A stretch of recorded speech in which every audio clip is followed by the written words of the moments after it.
What's up, everybody? Welcome to Kinda Funny Games Daily for Wednesday, September 20th, 2017. I'm one of your hosts, Greg Miller, alongside my Irish cream, Benedict Arnold.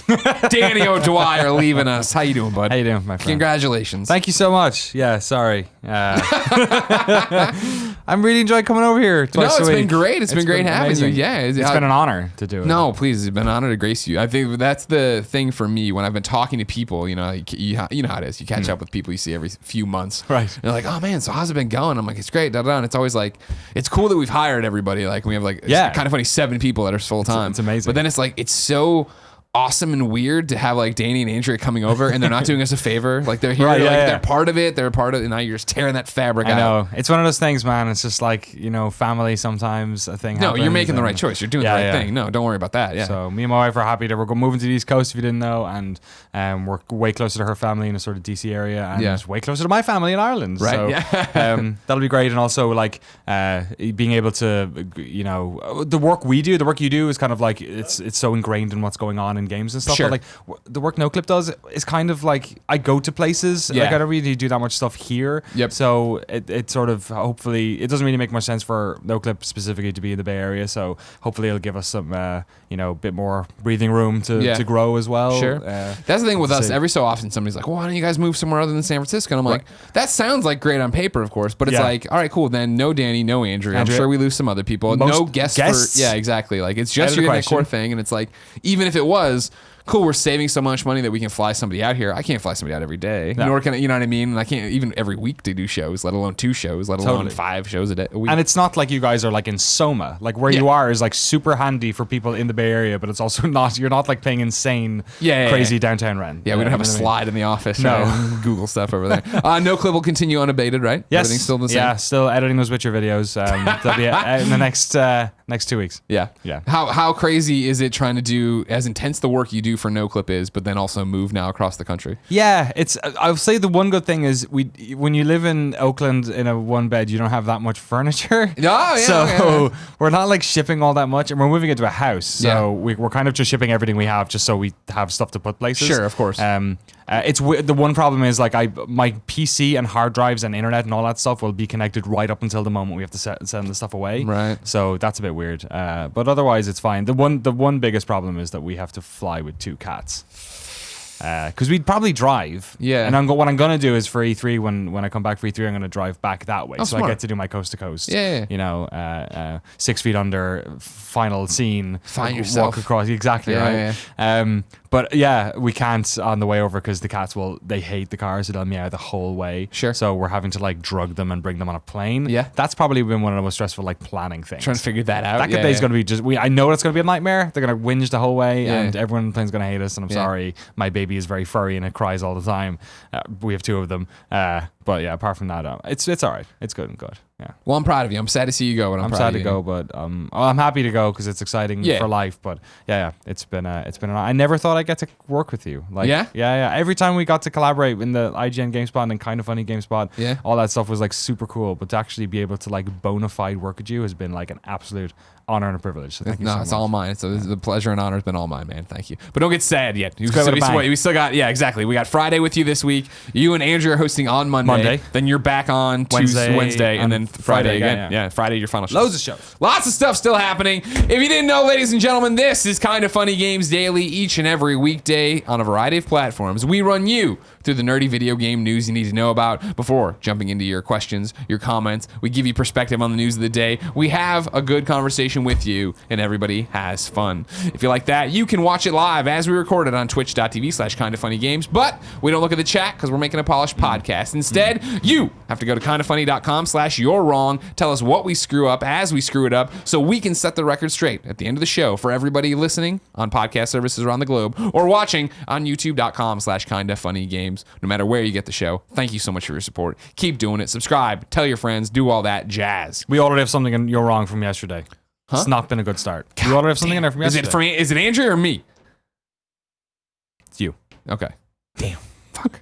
Housekeeping, party mode is live and hilarious on youtube.com/kindoffunnygames. Every party mode we've been proud of. This one, this is great. We are especially proud of. Yeah. This You're Wrong is great. Blindfolded? Oh, yeah. We're blindfolded doing Death Squared, and all I do is fuck with everybody. I'm a big fan of it. Please check it out. If you haven't given our Let's Plays a try since we started doing party mode, you definitely should. It's an awesome series. You're wearing your belt right now? I am wearing my belt right now, but you're not blindfolded. And then also in the more traditional Kind of Funny Let's Play fashion, there is a Kind of Funny Let's Play up for Mario.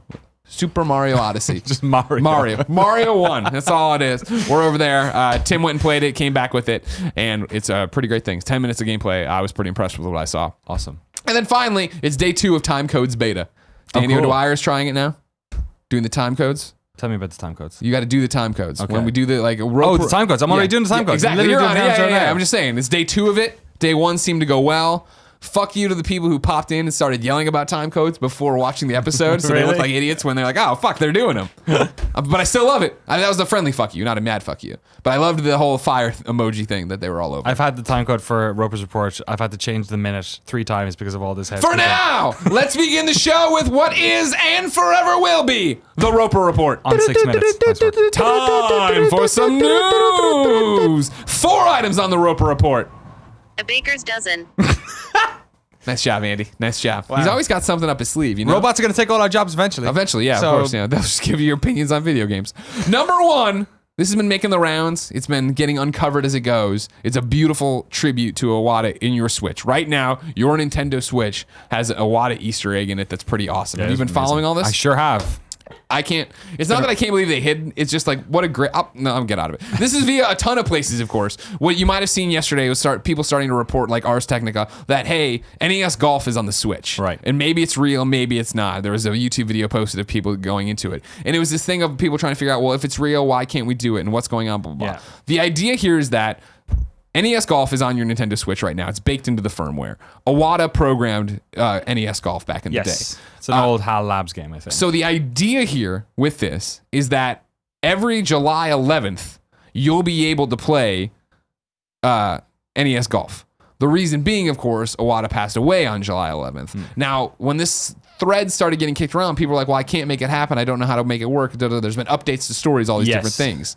It was in motion yesterday. Exactly. So the idea now is the fact that when you turn on your Switch and connect it to the internet, it sets an internal clock. Yeah. And you can mess with it and screw around with the clock, but it kind of knows what day it is and where we are. Yeah. And so right now, if you took your Switch and tried to set it to July 11th, this wouldn't work. You wouldn't be able to get it. Instead, you'd have to have a new Switch out of the box, not connected to the internet, tell it July 11th, then you'd be able to do this. What happens is, July 11th, the anniversary of his passing, you'll be able to turn this on and then take your Joy-Cons and do the direct-to-you motion he always did, and that'll then play an audio clip of Mr. Iwata from a Nintendo Direct, and then transition you into NES Golf. Yeah, just boots What up. a brilliant idea. And watching people figure this out has been unbelievable. This is when video games get really cool, right? When there's a meta game to the game of how all this happens. Totally. But adding some perspective to it, right? Because Ars Technica is what I'm pulling all this information from originally. Then there's Justin Epperson over on Twitter. He works at 8-4, or 8-4, which is a localization company in Japan.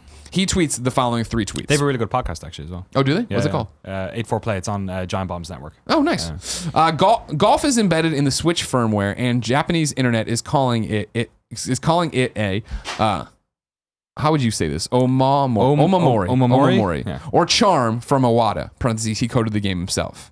In Japanese culture, omamori are bought at shrines for various reasons. If you keep one close to you, it will protect you or give luck. So, the idea is Nintendo embedded Iwata's game to watch over every unit, and that's fucking me up good right now. That man was loved. Yeah. Like, that amazing? Overall, an amazing thing, but then to hear why culturally is happening, that's so fucking cool. That like this is like a little piece of Iwata that's been put into every... And I mean, when he did pass, I remember that was part of the people were talking about. Like, will there be some sort of tribute to him? And tribute, I think, is a very Western way of looking at it, right? Like, we tribute people in that way.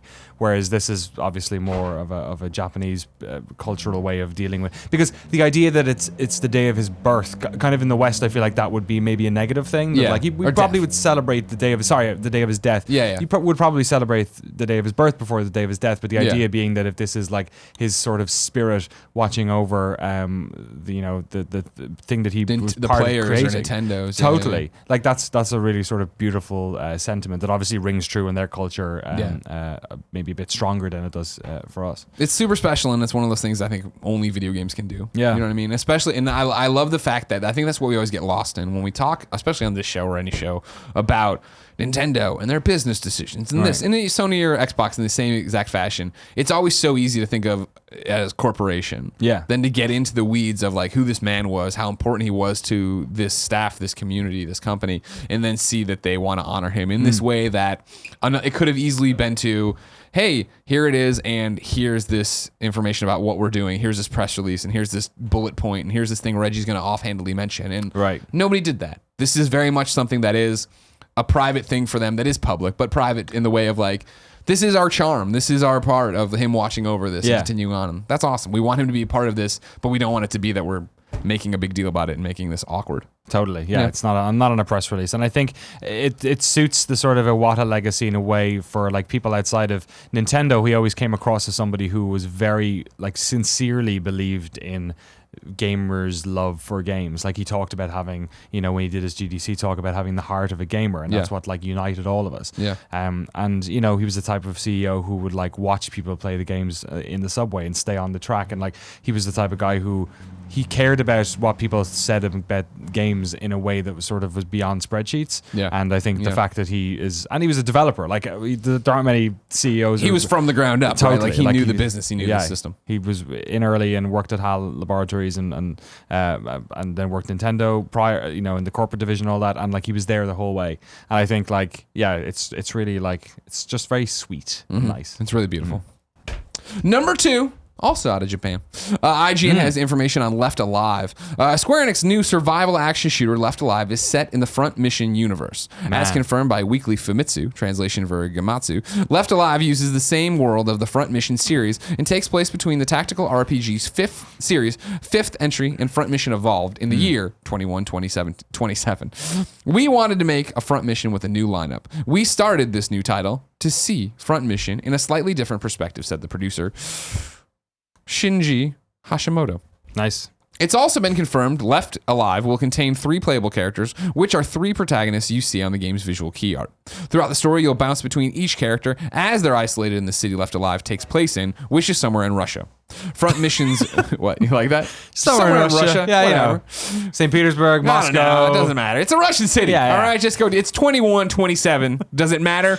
Front missions, Wanzers, the walking type mobile weapons from the series, will also make an appearance in Left Alive. You'll have to battle them as well as steal a Wanzer away from the enemy. Left Alive will also sport weapon crafting, some replayability elements with choices that'll have an effect on the story, and a stage-based structure. The developers are hoping for online elements, but nothing's set in stone yet. Such a weird story. I haven't thought about front missions in so long. Like it's front mission is such like a strange.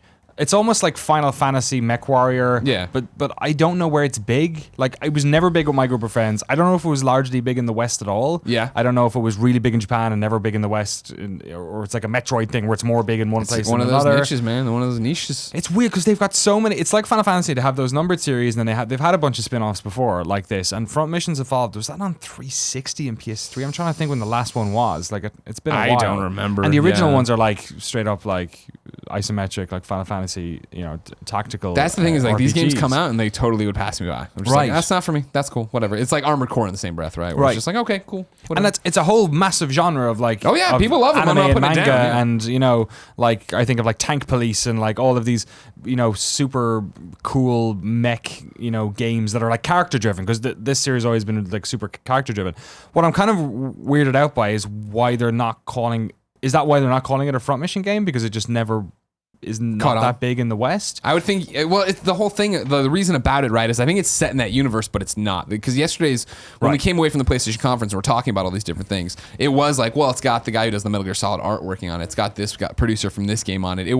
It sounded like a brand new thing. Right. Whereas I think now they're like, it is brand new, but it's in this universe, just a heads up. Okay. That's why I was reading, because like yesterday it was just, hey, here's the people working on it. It's new. We don't know much about it. Whereas now IGN has some deets. So like a Revengeance, maybe. Yeah, maybe. For Metal Gear Solid. Just expanding the front mission cinematic universe everybody loves. I like that they've changed the name, but what I will say is I had massive brand confusion when I was reading about this at the start, because I was like, multiple characters, post-apocalyptic, it's like Left 4 Dead, it's Left Alive. I was like, what are you making? When I saw the headline yesterday, Left Alive announced it, I was like, oh, so it's a zombie game? Like, what you play as the zombies. It's like I am alive. There's been a disaster and I'm trying to maintain my life. Yeah. I don't know.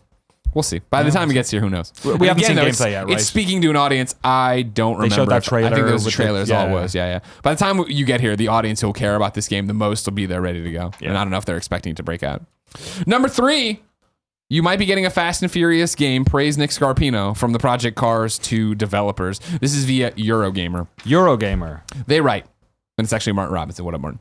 What happens when you have a CEO who hasn't slept for 3 days and had a few sips of wine? Well, firstly, you get a quite amazingly frank, entertaining, and honest interview, and then sometimes you get a little bit more. And I hop around this story to get, because they talk about, basically here, I'll keep going. Australian YouTuber Spot the Aussie was streaming himself playing some Project Cars 2 just prior to launch of Slightly Mad Studios' driving game when he was joined by an unexpected guest, the studio's CEO, Ian Bell, who then went on to engage in open conversation with Spot the Aussie. They point out that there's this video over here. They talk about what's happening with Project Cars 2, blah, blah, blah. And then Bell also went on to reveal perhaps a little bit more than he should, talking about Slightly Mad Studios' other project, which it takes very little imagination to conclude is a tie-in to the Fast and Furious film series. Quote, guess what the latest Need for Speed game is doing? And have a think about which Hollywood film they're copying, said Bill on the stream. And then I can tell you we have a 6-year deal with that major Hollywood company that'll beat what Need for Speed is doing for the next 6 years. And then, and I cut some stuff out here, and then, just in case you weren't really convinced, Bell offered another hint later on in the stream. Quote, if you look at me, I'm a bald guy and I work out a bit, he said, so that's a clue. End quote. Vin Diesel works out a bit. Just a bit. Yeah. He doesn't work out as much as The Rock. That's all I'm going to say. Bit. And I'm not trying to start a fight there. I don't want to get in the way. But The Rock is very big in those movies. He's a very big man, The Rock. Okay, cool. Go get him. This makes total sense. I'm a huge Project Cars fan. I played the hell out of the first game. I just got a copy of 2 and I'm looking forward to diving into it. This makes total sense for them. Slightly Mad Studios is a really weird company because they're basically an amalgam of like fans, right? Fans who came together and went, look, nobody's making a car game we like. We're going to Project Cars, we'll figure out how to do it. It's like not quite, crazy simulations type of stuff. Yeah. And it's not quite Gran Turismo, which is a little bit more on the arcadey side. It's like, we've got this nice middle ground and we'll have a bunch of different cars. That's what blew me away about when I went to, I've known of Project Cars, but then when I went to Judges Week this year and got the full presentation and they talked at length and you're like, oh, you guys were just fans and you did this and you were trying to kickstart and then they became this thing. It's like, holy shit, that's fucking awesome. And it's great. Project Cars is the best driving game I have probably ever played. Wow. I adore Project Cars. And the second one looks like it's super fun as well. So now I feel like they're a company of people. They've put out 2 games. I imagine this one's going to be as successful as the first game. They've released games on consoles. They've done it right.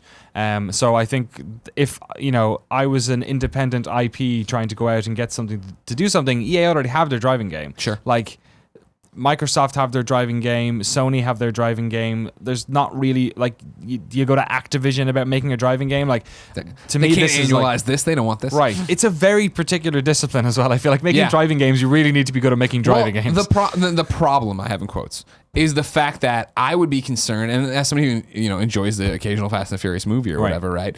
Is the fact of, well, what are we getting? Right. Like you're super into like making the cars feel real. Yeah. The cars are now the least important part of Fast and the Furious. Like it's like we're not street racing anymore. Right. Like we're doing. So are you gonna make like how good are your submarines? Your tanks. Are you making missions or is it just reliving races or is it going? Are you trying to put a narrative into this game? Because that's definitely something you guys have never done. We are setting up for a Friday the 13th party mode right now, and it sounds like it's going well. Like that's something you've never done before. That's a huge thing to tackle, and that I would think based on the pedigree That's what's happening. Hey, take the Fast and the Furious thing. Don't do a story about it. Just make cars from the movies, make races, relive moments, try to make it or more like Stuntman maybe, of like go through this and make it look as cool as possible. I don't know. You have to see, because you're right, like they don't do damage much in driving games of that ilk, right? Like not in the way that you would in a Burnout game or what you would have seen as a traditional like Wheelman, right? Yeah, like Vin Diesel. Airjacking. Right? Yeah. So it's going to be interesting to see how it turns out. I think it's absolutely insane that he, like the poor people who work for Slightly Mad Studios, like that. Like, you want the narrative this week to be about Project Cars 2. Don't get in the way of Project Cars 2. Sure. Maybe this actually helps it because we're talking about it. That was my thing, where it's like, Martin talks about it being like a slip of the tongue and he's super tired. And maybe it was, but it also could easily be a coordinated move because, other than saying it was out this week, I wouldn't have talked about Project Cars. Yeah. Like, there's no, I have just no leg to stand on in that conversation. But to interject it and say this, like, okay, cool. That's going to circulate. That's going to go places. Interesting. If it's a 6-year deal as well, like that's very interesting because like Project Cars, I think the last one came out 3 years ago, I want to say. Kindoffunny.com/you're wrong. We'll have to see what the 6 years mean. Does that mean 6 games? I think it was just be a 6-year contract. I don't think it's going to be a 6-year deal like that. Number 4 and final for the Roper Report this Wednesday. Square Enix is apparently, maybe, sort of, kind of, trying to get Final Fantasy 15 full game, not just mobile, on Switch. Again, via Eurogamer. Event, again, via Martin Robinson. Martin. Jesus. A few short weeks back, Final Fantasy 15 director Tabata hinted that Square Enix was looking into bringing his game to the Nintendo Switch console. And now we have an idea of what exactly it might look like, even if it's still very much in the planning stage. There was some speculation that the Switch would get Final Fantasy 15 Pocket Edition, a mobile spin-off that takes the original game's story and delivers it across 10 episodic chapters tailored for touch screens. But it sounds as if Square Enix is attempting to get a version of the console game running on Nintendo's hardware. Quote, we're actually... I gotta start printing the text bigger. I think that's what's getting me. I'm getting old. I started putting my phone text bigger too. Oh, really? Yeah, because my eyes, when my eye blew up playing Destiny, I was like, to reduce strain, I'll make the text bigger on the screens. And I didn't like it. And I like it. Right. I was like, that's actually pretty good. I was like trying to read the Reddit today in the car. I was like, wait. I replugged in my monitor and I realized that I had like the text at like 140%. Yeah. And I went, oh, whoops. And I set it down and I was like, oh. Oh, no, I don't like this at all. It's too much work. Sorry, back to Tabata. We're actually doing very specific technical investigations into what's possible at the moment. Tabata told us at Square Enix Shinjuku offices ahead of this week's Tokyo Game Show. I've been there. It's rad. Yeah? I've never been. Where we are at the moment, we've completed those tests and have worked out where the ground lies. We're currently in the middle of the discussion and debate about what we should be doing and how to realize that on Switch. There is more I'm cutting and I'm jumping around now, but these are just more quotes. The other thing... You see the mobile version, the PC version. One thing we value is to optimize the way the game plays and the experience for the individual hardware it's on, rather than a one-size-fits-all approach. We can't currently announce anything. We haven't come to a full decision on the best way to do it yet. We're having very open, frank discussions with Nintendo at the moment about what they think is the best thing to do. It's all under investigation. Honestly, when we did the technical test to see if we could use the same native engine we use on the other console versions on Switch, we tried to run it there. The results weren't satisfactory, said Tabata. It wasn't what you'd want from a final game. It doesn't mean that it's the end of that. We're looking at the options, like the customization of the engine. To give you an example of how open those discussions are, we're talking to Epic at the moment about maybe what we could possibly do there. And if we did a Switch version, maybe we'd be able to partner and do something there. Wow. Their Unreal environment is just amazing and will be very useful. You have to have all those options on the table. Without that, it'd be impossible to make a decision about what we can do on the platform.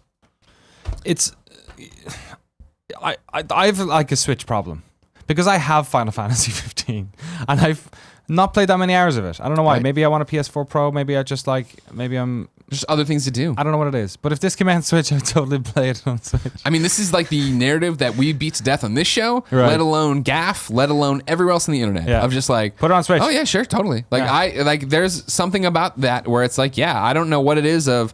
I was talking about it yesterday with in this whole week with Wolfenstein, right?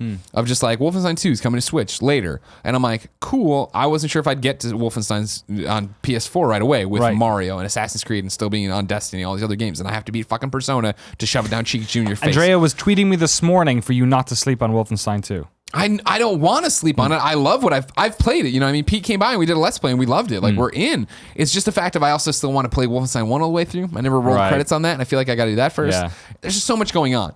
In the fact of that feels like a game I'd love on the Switch. Like, I don't feel like I'm not going to platinum Wolfenstein 2, so what's the point of doing that? And the same thing here of like, the sun is set on Final Fantasy 15 on my PS4. Right. I put it in, I played for a while, I love the combat, didn't think the story was that great, fell off and didn't do anything with it. If it came to Switch and I got it on Switch, like, yeah, I'm going to tinker around with that, right? Like, I'm getting on a plane this weekend, and like, while I'm on the plane, I'm like, I hope I have Golf Story by then.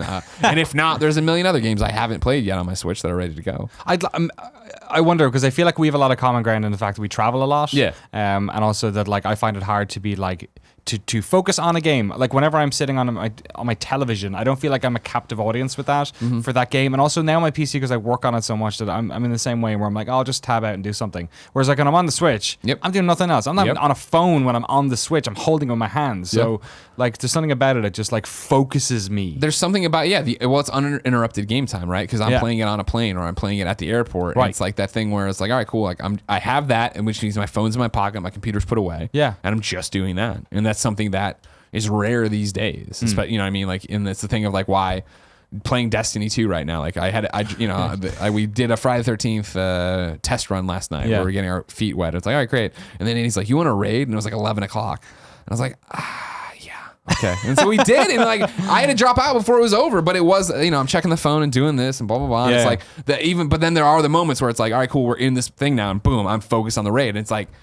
that's why I think that game feels so great and feels so different and is because I have to focus on it. I can't pause it. I can't walk away from it. Like, everybody's golf would be like, all right, let's do a hole. And then, all right, even between that is totally my podcast game right now. Exactly. I'm just like listening and yeah, whatever I need to do. That albatross. Before we switch gears, Jeff Goldblum. What? And then in parentheses, Josh. So I guess it's Josh Goldblum. I was here. Writes in and says, he wrote into kindoffunny.com/KFGD just like you can. It says, hey, Greg. And, hey, Greg the Duck. I forgot. He's the guy, because I'm Howard the Duck in that Lego game. He keeps calling himself. Oh, yeah, of course. Hey, Greg the Duck and the Irish cream on your face, Danny. Whoa.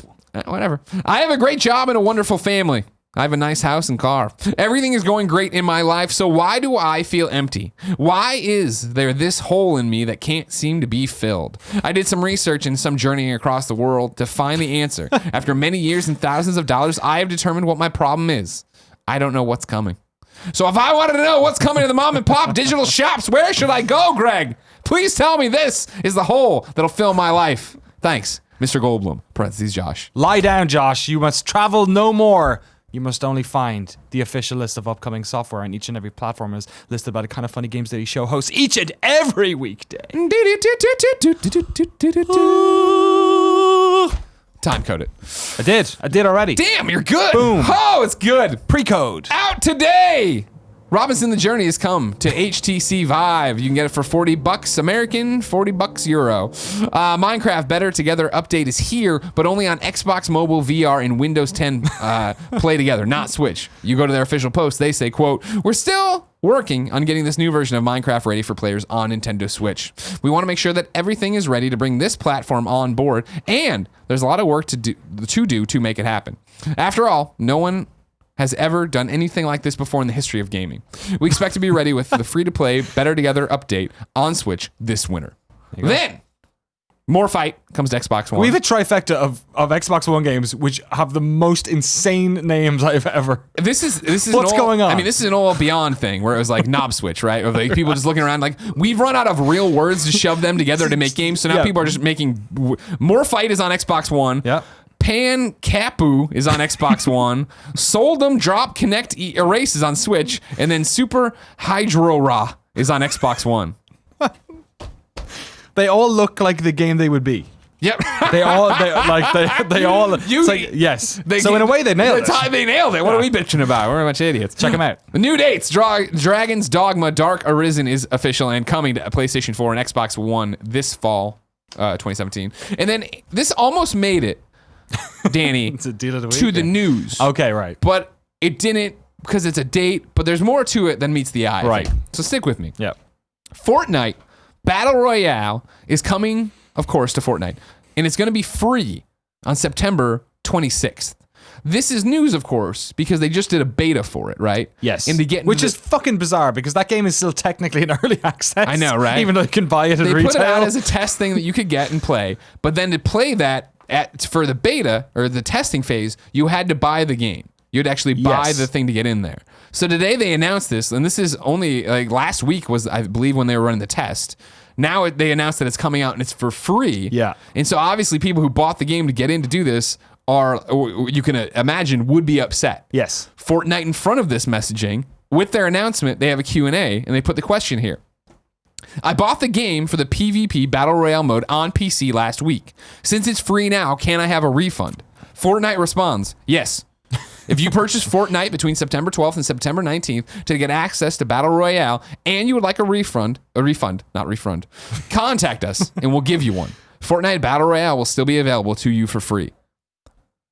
What a fucking awesome move. Good job. A great, I mean, like, I remember, like, we were you're not making fun of them or whatever, but like, oh, they're jumping on the, they're coming here for the PUBG thing, they're doing all this stuff. Like, okay, cool. And it was like, it's early access, but you can buy it, but you can do this, which is confusing and all these different things. It will be free to play when it's done and it's all out there.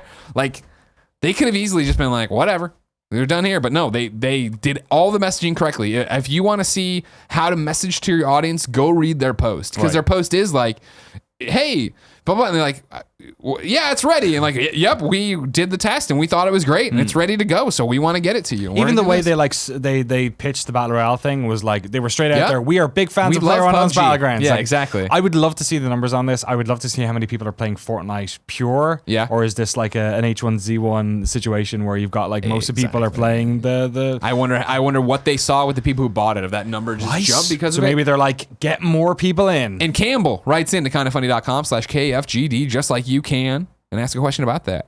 Greg, next week, Fortnite launches their Battle Royale mode. Now that it's been announced to be free to play, is this going to blow up? Is Epic beating Microsoft to market with a PUBG-esque game important? I know that this is in beta and will have issues, but is this going to help Epic in the long run and hurt PUBG on consoles? Or is PUBG going to decimate it when it finally comes around? And with Epic giving refunds to people who bought the game specifically for this mode, it seems like Epic is doing everything right. What do you think? 100% doing everything right. Yeah. I do think that they must have seen, I mean, because I'm not here to shit on Fortnite. Saw Fortnite at pre-E3 Judges Week. Right. Said, oh, this game actually looks cool, but not my kind of thing. Yeah. And Andrea played it. Her and John got super obsessed with it. She's talked about it in this show, and it's great for her. PUBG mode, when they announced it, I was like, oh, that's interesting. And like, this is what we've been talking about. Who would be first to PUBG? Granted, GTA Online came out of a dark horse. I played that last night for the first time. How was it? It's very much its own weird thing. It's like you drop down, you're in parties, 2 teams. Yeah. You essentially go get APCs and then you fire the APCs at each other. It's not really getting individual weapons. It's more like get your cars together and then the circle brings you together. I think that I think they saw crazy numbers in terms of like, oh shit, people are talking about Fortnite again. People really like this. Let's get it out the door and get them there. Let's do all these goodwill maneuvers. Let's get people in a positive light about this game. They don't want a lawbreaker situation. Exactly. Where the numbers are that low that quick. Yeah. Because you can't get out of that trench. It's real hard. Cliff's trying. We'll see what happens. I don't think this is going to hurt PUBG on Xbox One at all, or Xbox One X, or when it eventually probably comes to PlayStation 4. Right. That thing's got name recognition. That's going to be just fine. Yeah. I think this benefits Fortnite hand over fist. Totally. I think get goodwill behind this, do this different thing. Even if like the trailer they put out was interesting and fun, like it was a cool trailer. I was like, it's that thing of, I don't think I'll play it, but I could see myself playing it. Where if it was like last night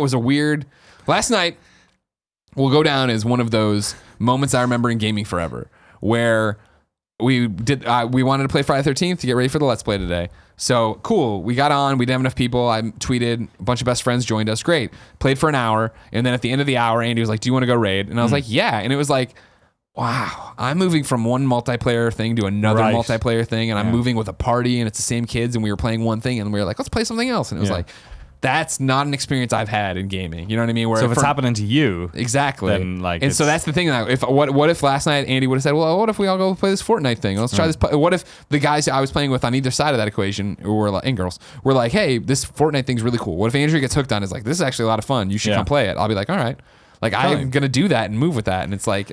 I just need that push now from the people I trust and You play got a with. bunch of people you want to play games with. If you want to play PlayerUnknown's Battlegrounds, if you got 4 people, that's $120. If you want to play Fortnite, it's free. Yeah. Like that's definitely will apply to like the younger audience who doesn't have that disposable income. It also apply to people like that who are like wandering groups of people that want to do it, who want to like experience a game or at least give it a go, right? Yeah. And like for better or for worse, like Fortnite, the way of playing that game, the controls and all that stuff is super well designed. It's super snappy and feels good. Yeah. Like arguably you could say that like the parachuting element of Fortnite probably feels better than PlayerUnknown. It's more responsive anyway than Battleground. The thing about this is Battlegrounds is Coca-Cola. It's always going to be Coca-Cola. Nothing's going to. I really don't think anything's going to touch Battlegrounds. Pepsi still make a lot of money. Yeah. Dr. Pepper still make a lot of money. Yeah.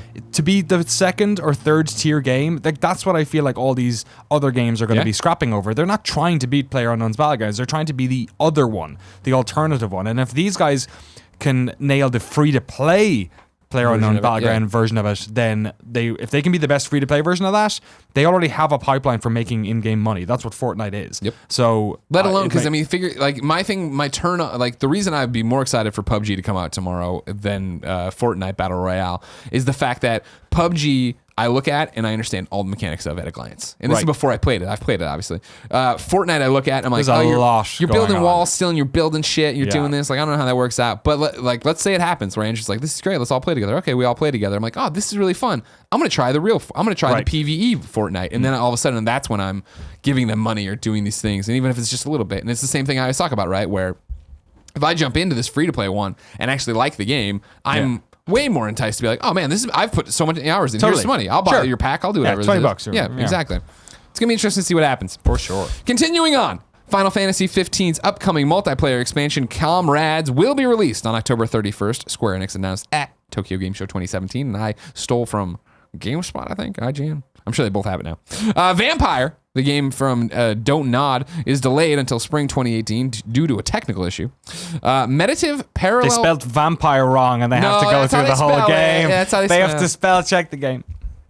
Meditative parallel puzzle game Semispheres is coming on October 10th to North America and Asia, and October 11th to Europe on Vita. It's a Vita game. Had to give them a shout out. I like it in their press release. They're like, this is like our third Vita game this year or some shit. I'm like, yeah, fuck, go for it, guys. And then this is something I missed yesterday, but many of you wrote in. Galgun is officially coming to PlayStation 4 and Nintendo Switch this winter. If you want to do that. This winter. Whoever says winter. People who are like, I don't know if it's going to be 2017 or 2018. Is it cold outside? It's fucking winter, all right? It could be February. We're talking like a Minnesota winter. It might be like March. As long as the groundhog hasn't been risen and said that it's Punxsutawney is Galcon. Winter is winter, I'll tell you what. Deals of the day. There's a Batman day sale on PSN.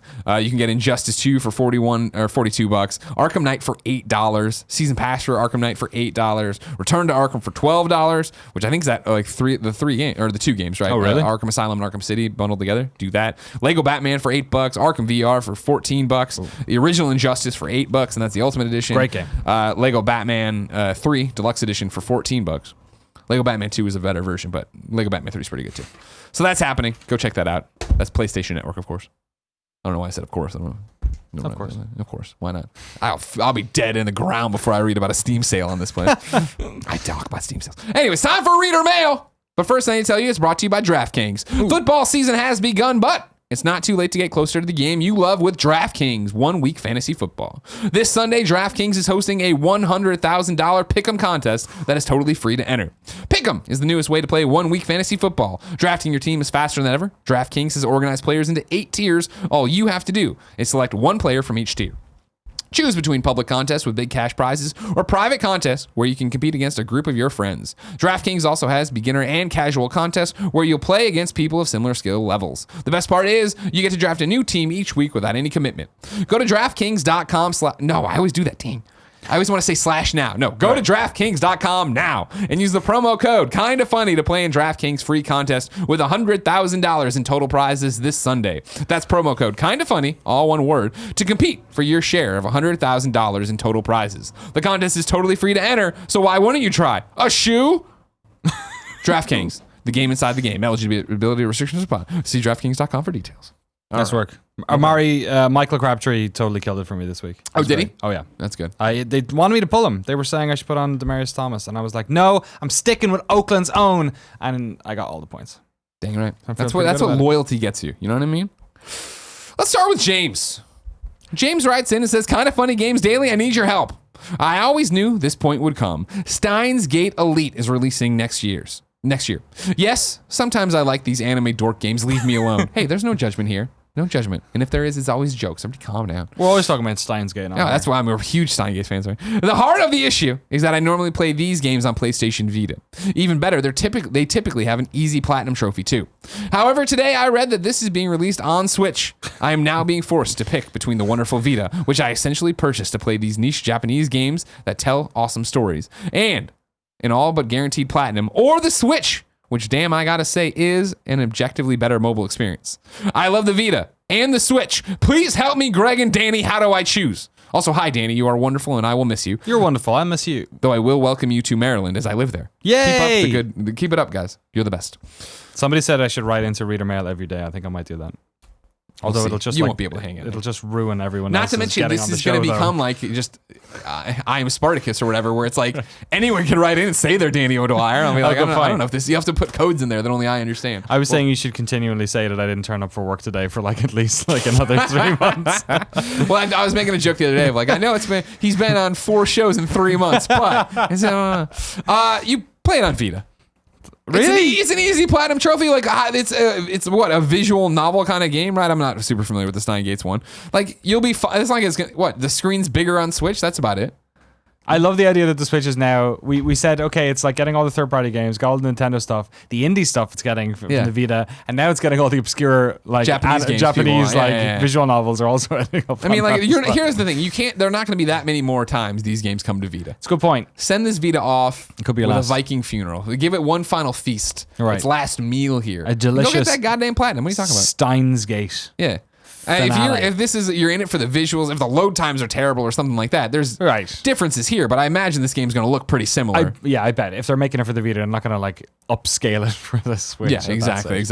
Do this weird. Smaller screen, it might actually look better as well. That's half the reason the Switch looks so good. Exactly right. Whoomp. Yeah. So, yeah, Vita maybe. Flying Wombat writes into kindafunny.com/KFGD and says, "Hey, Kinda Funny crew. My question is regarding Xbox and its seemingly growing similarities to the PC format. With it being the last quote-unquote console generation, complete and total backwards compatibility, and every new exclusive of theirs being put out on PC." He's talking about, the fact that like Alan Wake and all that stuff for the last console generation, I think the fact that Microsoft makes it seem like this is where we're at, and we're going to keep iterating on this box and not make you buy Xbox 2. Yeah. I personally only have a PC and PlayStation 4, but I'm a big fan of what Xbox has been doing. My question, I guess, is this. Where do you see the Xbox going from here to establish itself as a necessity from the other consoles? PlayStation, with its exclusives, and Nintendo having portability and their exclusives, Xbox seems to be more of a complement unit to the PC than anything else. Do you think they ever start having exclusives that aren't on PC? Or do they cement their relationship more by doing something as crazy as Steam on the Xbox? Parentheses, Lord knows I want this, but I highly doubt with Valve's success without Xbox and Microsoft's loss on game money in that scenario. Is Xbox going to make more of a name for itself as a console or remain a third-party reference console? Good question. I feel like we talk about Xbox a lot nowadays, and I love it. It's come up a bunch of times. I don't want to keep repeating myself, but I really think the thing that's going to make them stand out is games that are only on the Xbox that are really good. And you're saying only on Xbox, being not on PC either? Yeah, like they need to lock down that exclusivity. Like a lot of people play PC games. A lot of the younger generation play a lot of PC games. Like consoles, we all grew up playing consoles because that was kind of like how you did it. Most people, the way that you play games, right? So like I do think that, I think a lot of that being released on both was probably to do with the fact that the Xbox was struggling and they didn't want the software sales to be hurt by the hardware sales, and that makes total sense, right? But I do think that like they need to the reason to get a Switch is all the awesome exclusives. The reason to get a PS4 is all the awesome exclusives, and like it's a really good, whenever you're buying one of these consoles, you are choosing one over the others. You don't buy it in a vacuum, and if they really want to cement that, I think they need to have good exclusives, especially in a world where Nintendo's console's good. Yeah. Like, they don't get a second, they're too similar to the PlayStation in that respect. So I still think that's the case. I don't think there's going to be any like market compatibility or like crossover between Steam. I can't ever see that stuff. The idea, I mean, the more we talk about it, the more we think about it. Even yesterday, as I was talking about it, I was kind of being devil's advocate, or just like, well, this is interesting with Phil Spencer being promoted to the Microsoft, like, whatever, senior advisory board. Oh, really? Yeah. Right. And the article, granted, it was from ZDNet, which is, tech overall. Yes. It was way focused on the fact of like, Davis. Yeah, like, oh, well, Mark, he's there, and Microsoft's focused on making gamifying Windows to make money there. Right. And there was a lot of talk in the back half of that article about gaming, but not Xbox. Right. And I was wondering if that was an interesting canary in the coal mine or something to think about in terms of it. Where we are now, I still think, is that Xbox continues to lay this great foundation of like everything you list there, backwards compatibility, take your games wherever you want to, Yeah. I think they do that, and they say this is the generation in a way that when it either totally works in the long play or blows up in their face when PlayStation announced PlayStation 5. Right, yeah. Because if PlayStation goes the opposite direction, is like, hey, we're making PlayStation 5, and Xbox is like, we're not. You can get the Xbox One X2 or whatever the fuck they're calling it, or this, that, and the other. Like, when we're still compatible with them, and the Ubisoft games you get on either platform are still going to look great on our system. Like, that's an interesting play of like, all right, cool. Well, I don't want to buy this new box and feel like I'm leaving my old box, but if I'm still in the same ecosystem as Xbox, if Xbox does nail the Apple mentality and you're just upgrading your phone, what does that look like? How does that look? And where do we as gamers go once that happens? Let alone the fact that like, all right, cool, like, if I am buying a Steam game or if I am buying an Xbox game, I'm getting it on my PC, which is interesting. But yeah, I don't know. It's an interesting thing. It's like the original idea of the Xbox was to get PCs in the living room, right? Yeah. And I'm not really sure that's the world we live in anymore. Like even with Steam boxes and Steam controllers and stuff like that, like there aren't that many people I think that want to play PC games. There are certain use cases for sure when you want to play multiplayer games with a bunch of people or like Jackbox Party Pack. There's loads of games that are like purpose built for TV. But like, I don't want to stream my PlayerUnknown Battlegrounds to my television. I can't play it there. I don't want to play any like RPGs or tactical games or anything like that. I don't want to play Project Cars that way. Like there's loads of games that I play on PC because I want to play them on PC. So I don't really think the merging of those two things is. We saw with the Xbox 360 with the media library stuff. I thought that was great. All that streaming, but a lot of that's kind of been pushed to the back on the Xbox One. So I don't really know where the crossover is anymore. I thought the whole software thing was damage limitation more than anything else, but maybe I'm wrong. We'll see. Yeah. That's why I keep saying, interesting time to be following this industry and being a gamer and seeing where this all nets out in 5 years. God of Steel writes in, God, he's spirited, but it's not a rant. What's up, Greg and Danny? I write in today specifically to prove one Andrea Renee wrong. Quote, come at me if you think PUBG will beat Zelda for Game of the Year, end quote, said Andrea Renee on yesterday's Kind of Funny Games Daily. She went on to say that no major outlet will give PUBG the Game of the Year award. I, as a hater turned believer, think PUBG is is as much a contender for the esteemed award as Breath of the Wild is. Where do you stand on this argument? Should PUBG be in the conversation for Game of the Year? 100%. Yeah. PUBG or Zelda is my Game of the Year. Wow. Okay. Horizon's sitting at number 3 probably. Whoever doesn't win that one. Yeah. This is the argument. Like, I need to draft it for tomorrow's show with Andrea. But we need to list out the major outlets and then see who gives, if anybody gives PUBG. Oh, I'd love to. Because somebody's going to. Someone is going to get PUBG Game of the Year. Do you want me to pitch it right now? Yeah. GameSpot will give it to Zelda. Oh, hold on. Well, you're going to give me everybody. Okay. Oh, yeah. GameSpot will give it to Zelda. I would bet sorry, GameSpot, if you're watching this. There are too many Zelda fans. Justin Haywald will be there screaming at everyone. There's a lot of people on that staff who love it. A lot of people who love Battlegrounds as well, but GameSpot will totally give it to I was there when we gave it to the previous Zelda, and that was on a portable platform. So if we're going to give it to that, then they'll sure. Do it. IGN, I think I'll give it to Zelda. I do too. Yeah. It's one of those. They love giving it. Big companies love giving it to grand single player adventures. I talked about this earlier on this week's show. Of maybe was it yesterday, 2 days ago. I was like, I'm gonna reach out because the argument was like, is PUBG going to be for certain places, even in the running, because it's early access. Right. Because somebody who's been on the inside at IGN in these conversations, I'm not sure what the policy is right now. Yeah. But I do think the detractors would use that to make sure they sway the votes of like, yes, this is a great game and it's Next awesome, year. but it's not a final version. It is buggy. We can't say it's just for this. It has to be the whole experience. What Andrew was talking about yesterday. Yeah. And I think it goes to Zelda at IGN as well. Waypoint will give it to PUBG. Yeah. I Fucking think In the Tank, Austin Walker, Patrick Clubb. every morning they're playing it. Yeah. All right, and they love Zelda, I'm sure. But Of course, yeah. I think that's for them, that's that game. Yeah. Giant Bomb, I think will give it to PUBG. You think so? Yeah. Well, I mean, I talk to them. Obviously, they're my friends, but I don't listen to content. So, like, every Monday they stream it. Yeah. What did they come down in Zelda though? Were they? They really liked Zelda. Yeah. But I just feel like for Game of the Year, if you get a game that really like lights the fire under your feet, like really makes you feel like playing game in a different way. What I think for Giant Bomb is, I think the one that might get in the way of that, I don't actually think will be Zelda. I think it might be Destiny 2, because a bunch of them are playing that as well. Yeah. And I think what happened is that thing where you were saying about, you were playing Destiny 2 and then you went and played. I'm having experiences I've never had. And you're playing with a bunch of people, so it's like, and once you shift those people onto another game, you're having probably as good an experience, right? So that, I think that helped out both of those games. Polygon, I say, is going to give it to Hellblade. Hellblade's gonna really? Hellblade is another game that's going to get there. I don't want to laugh. Ninja Theory, I think Hellblade's a really good game. I was more laughing at the fact that you were saying it was Polygon. Well, that's a real Polygon game. I know. And again, I don't mean there's a knock to anyone at Polygon. You know what I mean? But I think that's the mentality of it, of just like, this did something incredibly different, and this is progressive, and this is that, and that is not that Polygon doesn't enjoy a AAA or whatever. But I think that that'll definitely be a thing of like, I think that'll be weighted in the decision. I think it'll get higher. And not to mention that I know they them. liked it a lot. Yeah. Than anyone else probably. But I think I don't know. They might give it to Zelda as well. Who else do we have? I don't know. That's when you start doing the thing of like, who else? All right, who will Games Radar? Jacksepticeye give it to? We can stop there. That's a good 5. I need to figure out. I just want to make sure it's listed so that when the Game of the Year rolls around, I can shuffle my papers and go to Andrew and be like, look at this. Here it is.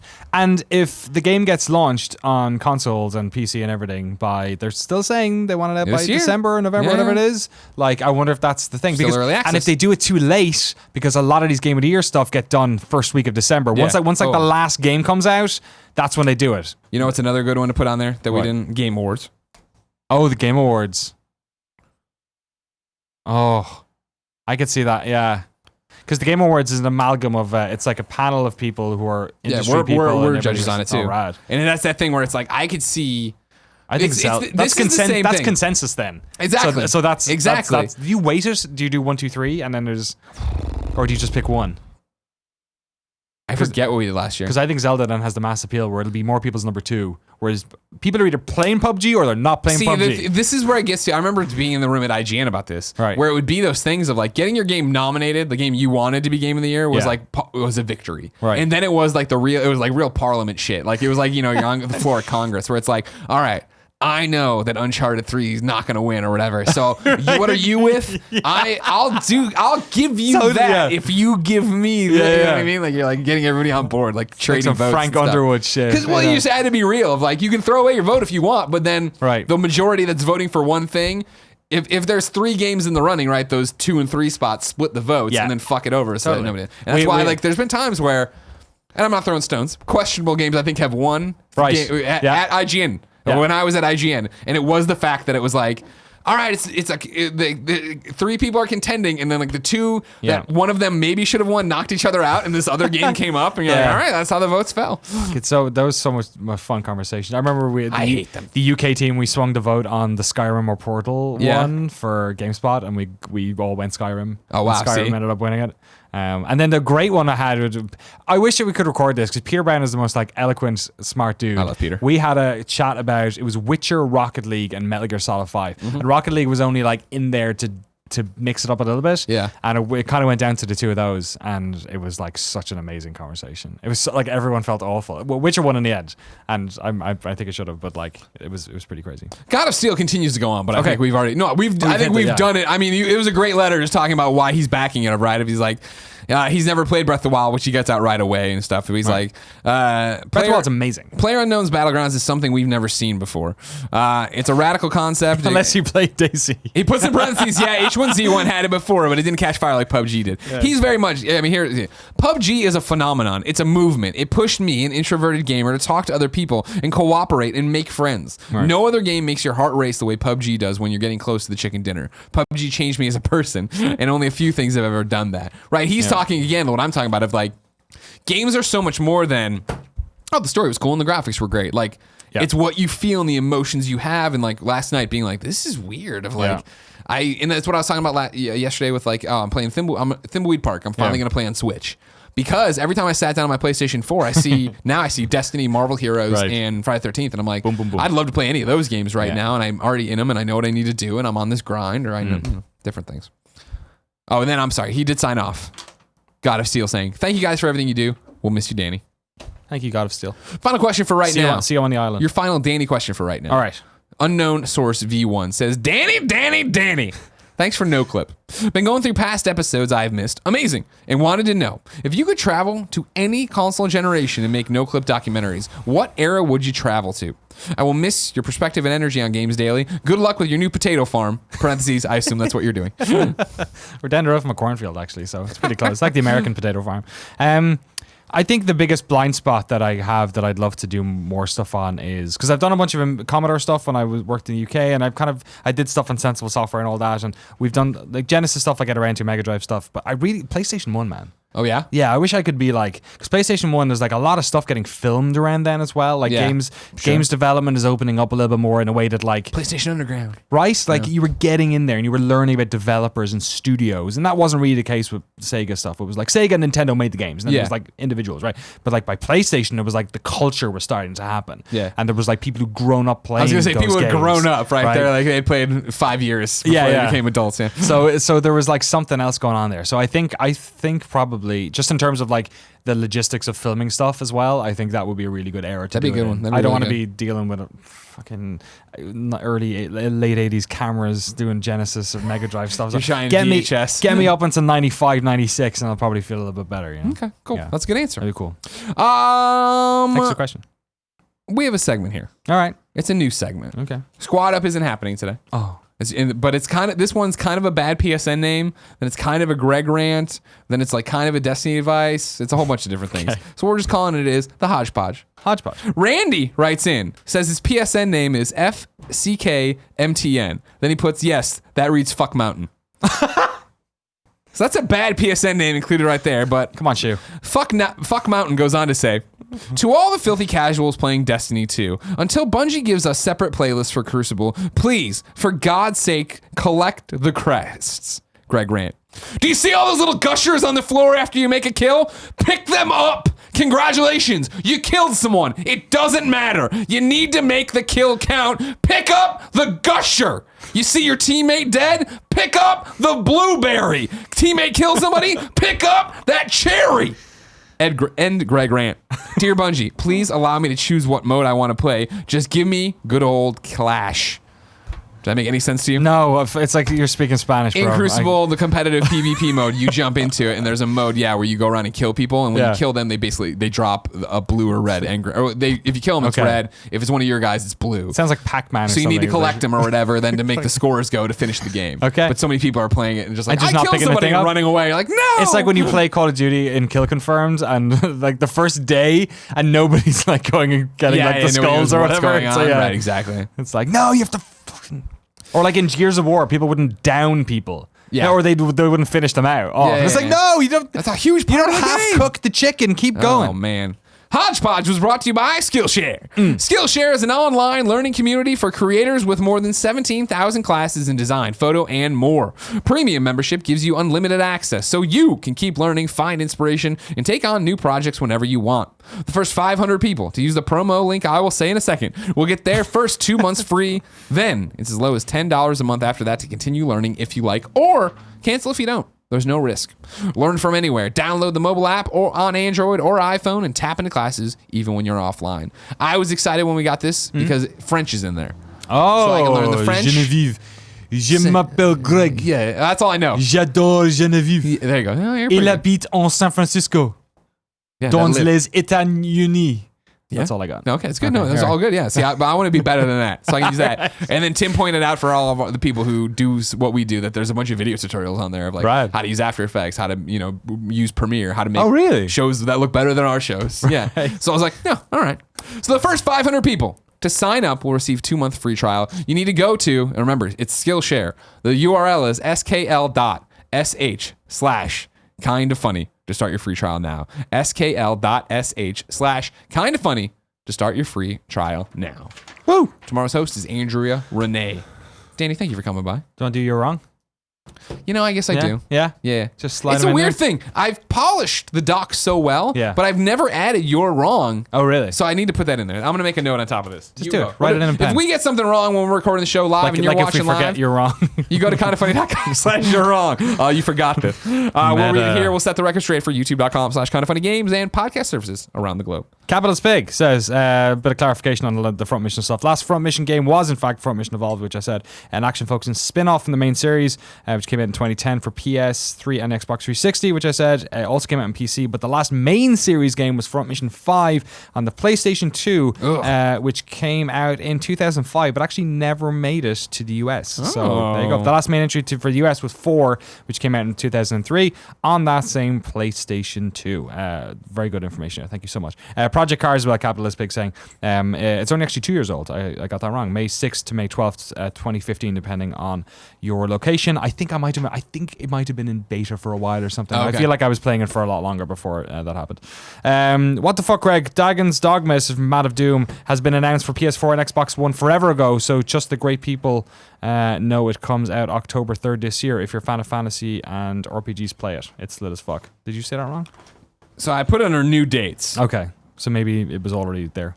They just made a big deal about it at TGS, so I thought I'd tell us it in there. My apologies, everybody. Yesterday, when talking about discounts on the PSVR bundle, Greg said you can nearly get 100% off the price. The regular cost is $398 with the code you can get for $300. Clearly, I meant $100. All right, don't be an asshole. That's not how math works, Greg. Trust me. I'm studying to become an engineer.